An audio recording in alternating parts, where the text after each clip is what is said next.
आप देख रहे हैं SY लाइव न्यूज। ठाणे में यातायात जाम को लेकर मन से आक्रामक, डीसीपी से मांगा जवाब। सोमवार को मनसे नेता अविनाश जाधव के नेतृत्व में ठाणे में मनसे पदाधिकारियों और कार्यकर्ता ने 3 हाट नाका स्थित यातायात पुलिस कार्यालय के बाहर विरोध प्रदर्शन किया और यातायात जाम के मुद्दे पर विरोध जताया। उन्होंने आक्रामक रूप अपनाते हुए पूछा कि यातायात जाम की समस्या का समाधान कब होगा।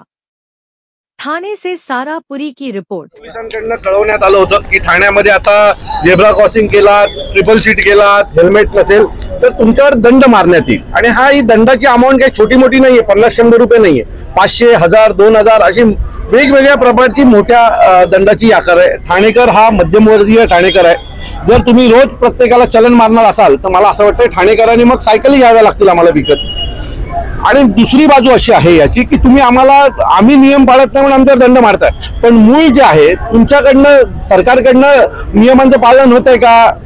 चांगले रस्ते दिलेत का तुम्ही आम्हाला? आज वसईवरनं ठाण्यात यायला 5.5 तास लागतात, भिवंडीवरनं ठाण्यात यायला 3 तास लागतात, शिळपाट्यावरनं ठाण्यात यायला 2.5-3 तास लागतात, मुंबईवरनं ठाण्यात यायला आणि मुंबईला जायला तुम्हाला माहिती आहे काय परिस्थिती आहे? हा ठाणेकर ट्रॅफिकसाठी पूर्ण आतमध्ये अटकलेला आहे। सो मी त्यांना विनंती केली की प्रेम एकतर्फी नसावं, म्हणजे तुम्ही टोईंग पाठवलात की लोकांनी दंड भरावं, तुम्ही दंड मारलात की आम्ही दंड भरावं, पण तुम्ही आम्हाला ज्यावेळेला सुविधा देता त्यावेळेला आम्हाला कुठल्याही प्रकारची सुविधा मिळत नाहीये। आम्ही प्रचंड त्रस्त आहोत ठाणेकर म्हणून, आम्हाला आता वेळ लागेल अशा प्रकारे या ट्रॅफिकच्या वेळेत आम्ही अटकलोय। घोडबंदरला जर तुम्ही गेलात तर घोडबंदरच्या लोकांनी आता आंदोलन सुरू केलेली आहे ट्रॅफिकवर। त्यांनी कुठल्याही पक्षाला सोबत न घेता त्यांनी वैयक्तिक आंदोलन सुरू केलेलं आहे। तर मला असं वाटतंय की ट्रॅफिकचा जोपर्यंत तुम्ही विळखा कमी करत नाही तोपर्यंत आमच्याकडनं हे चलन घेणं बंद करा। आज तुम्हाला सांगतो समृद्धी महामार्ग 5 वर्षात पूर्ण झाला, पण तो भिवंडीचा ब्रिज होत नाहीये 200 मीटरचा।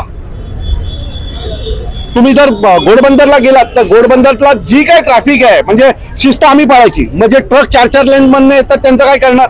त्यांना तर हायकोर्टाचे नियम आहेत, सुप्रीम कोर्टाचे नियम आहेत, त्यांच्या बाबतीत कुठलेच नियम नाही। 4-4 लेन मध्ये ते गाडी चालवतात ट्रकवाले, पण आम्ही इथे ट्रिपल सीट चालवली, हेल्मेट नाही घातला तर लगेच आमच्यावर दंडात्मक कारवाई होणार। पण त्यांच्यावर का नाही होत? नियम असा आहे की सकाळी 8 नंतर दुपारी 12 वाजेपर्यंत आणि संध्याकाळी 5 ते रात्री 10 वाजेपर्यंत शहरामध्ये ट्रक आले नाही पाहिजे, हेवी ट्रक, मग ते कसे येतात? मग त्यांना का नाही नियम आहे? जिथे तुमचा पोट भरतं तिथे तुम्ही आम्हाला तिथे सगळे नियम पायधुळीत उडवणार, आणि जिथे सर्वसामान्य ठाणेकरांचा विषय येतो तिथे मला असं वाटतं की अशा प्रकारचे नियम आम्ही लादून देणार नाही। ही आमची आज पहिल्यांदा शहर ट्रॅफिक यांना विनंती आहे की तुम्ही कुठल्याही प्रकारचं असं हे करू नका, नाहीतर या सर्वाच्या विरोधात संपूर्ण ठाणेकरांना एकत्र करून आम्ही मार्च काढू। सिंगानिया शाळेबाहेर मोठ्या प्रमाणात गाड्या उभ्या सगळीकडे जा हो, तुम्ही सिंगानिया शाळेत जा नाही तर कुठेही जा, बरोबर आहे? ट्रॅफिकचा बोजबाळा जो उडालाय ना ठाण्यामध्ये तो एवढ्या वर्षात कधी उडाला नव्हता, एवढा ट्रॅफिकचा बोजबाळा उडालेला आहे। तुम्ही कुठल्याही सिग्नलला सिंगल सिग्नलने जाऊ शकत नाही, 4-5 सिग्नल सुटेपर्यंत थांबावं लागतो आणि एक सिग्नल 1.5-2 मिनिटाचा असतो। तर ह्या सगळ्या गोष्टीला एक ठाणेकर म्हणून माझी वैयक्तिक चीड आहे। मी एका पक्षाचा नेता म्हणून बोलत नाहीये, तर माझी ठाणेकर म्हणून चीड आहे। अशी प्रत्येक ठाणेकराची ही चीड आहे की तुम्ही फक्त आमच्यावर दंड मारताय पण आम्हाला सुखसुविधा दिल्या जात नाहीयेत। आमची कुठली जो ठाणं आज तुम्ही जर बघाल ठाण्याकडे तर 1920 ब्रिज वगैरे हे त्याच वेळेला झालेत, नवीन काही नाही आमच्या ठाण्यामध्ये। ठाण्याला मुख्यमंत्री पद मिळाल्याच्या नंतर अपेक्षित होतं की आम्ही या सगळ्यातनं निघू, पण निघालेलं नाहीये। मागच्या 10 वर्षामध्ये ठाणं तसंच आहे जे जुनं होतं। नवीन ब्रिज आले, नवीन रस काय नाहीये, वाटोळं झालंय। फक्त इमारती आल्यात, इमारतींना परवानग्या दिल्यात, लाखो लोक ठाण्यात आणलीत, मोठ्या मोठ्या गगनचुंबी इमारत उभ्या केल्या, ते लोक जाणार कुठून?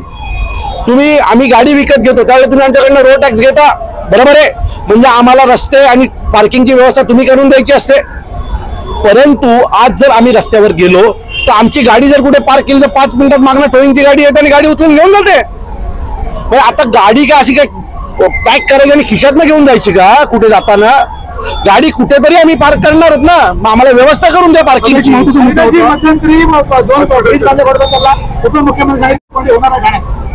मला वाटतं की दोन्ही जे ब्रिज आहेत ते निधी वापरण्यापुरते वापरलेले आहेत। खरं तर करोडो रुपये आणायचे, त्याच्यातनं आपला पार्ट काढून घ्यायचा जो काय 5-10% आहे तो, आणि नंतर मरतय मरू दे ठाणेकर। तुम्ही किती प्रोजेक्ट आणले ठाण्यामध्ये? कुठला प्रोजेक्ट आज ठाण्यामध्ये पूर्ण आहे सांगावं? काय आहे ठाण्यामध्ये, आमच्या ठाण्यामध्ये काय यांनी एकदा दाखवून द्यावं. ती स्थळावपळी, तेच रस्ते, तोच येऊर, तेच गार्डन, इथेच खेळतोय आम्ही. 4,000 कोटीचं महानगरपालिका आहे ही आमची. काय केलं त्याचं? व्हीआयपी कल्चर बद्दल काय सांगा ठाण्यात? ह्या सगळ्या ट्रॅफिकचा तो एक पार्ट आहे व्हीआयपी कल्चर. कुठले तरी मंत्री येतात, मग ते ट्रॅफिक अडवली जाते, मग तो सिग्नल लांब लांब पर्यंत जातो, मग तो फक्त सिग्नलच नाही लांब पर्यंत जात, मग त्या पुढच्या चौकातली ट्रॅफिक त्याच्या पुढे जाते. या सगळ्या गोष्टी या ठाणेकरांच्या मुळाच्या आहेत आणि ठाणेकरांच्या चिडीच्या प्रश्न आहेत. मला असं वाटतं की या वेळेला ठाणेकरांना जागृत व्हावं लागेल. मी परत सांगतो, जर दंड वसूल करण्याचा जर घाट पोलिसांनी घातला तर या सगळ्या विरोधात ठाणेकरांना एकत्र करून मी रस्त्यावर मार्च काढीन एवढं नक्की.